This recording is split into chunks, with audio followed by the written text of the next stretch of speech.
I mean, Chinmay, is it more, I guess, of what the Warriors did or more of what the Celtics did not do? Matt referenced the turnovers. That was 23 turnovers last night, including 7 over the course of 11 possessions at the end of the second quarter.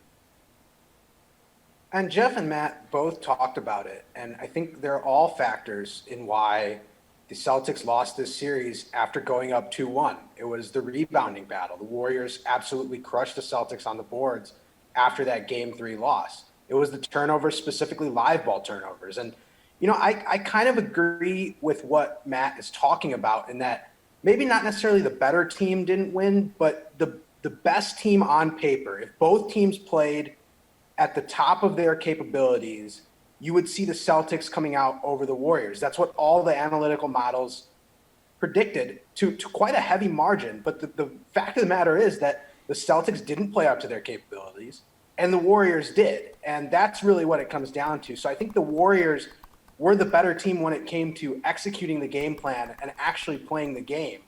The Celtics, though, were probably the better team when you looked at all the metrics. And really, I think it was the turnovers, the live ball turnovers. That's where the Warriors got a lot of points where they were struggling in the half court, but they made up for those points in the turnovers. And then the rebounding battle was huge. And Boston's defense in key moments just fell apart. So it kind of all came together Game 5, Game 6, and that was it for Boston, because after Game 3, the Warriors looked like a different team, and those were the reasons why. Yeah, Jeff, there were some disappointing performances out of the Celtics offense, too, throughout this series. How were the Warriors able to put the squeeze on the C's offense? I have no idea how they contained Jason Tatum the way they did. Well, it's called Andrew Wiggins, baby. That's who it is, who should have been the MVP. It's called Andrew Wiggins. And I think, listen, we have to come back here. You really saw the difference between a team that entered this series with 123 combined games of finals experience versus a team that had absolutely no prior experience on the biggest stage. And it showed in every aspect of the series. The Celtics were able to get off to a hot start. But when it got down to the nitty gritty, the Warriors were able to figure it out because they had been there. They had done that. They knew what it took to win a championship. And at the end of the day, it was just not turning the ball over. We all knew the stat. Boston was 1-7 in the postseason when they turned the ball over 16 times.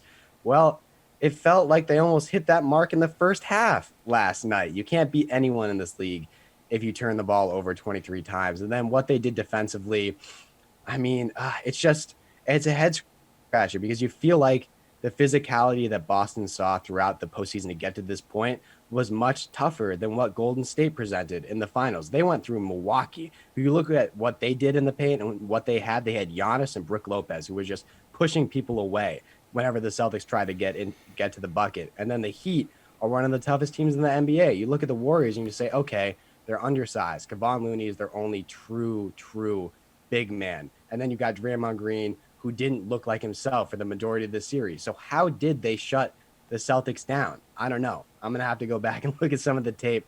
I understand it was execution-wise. They played it perfectly, but this is a frustrating one for Boston.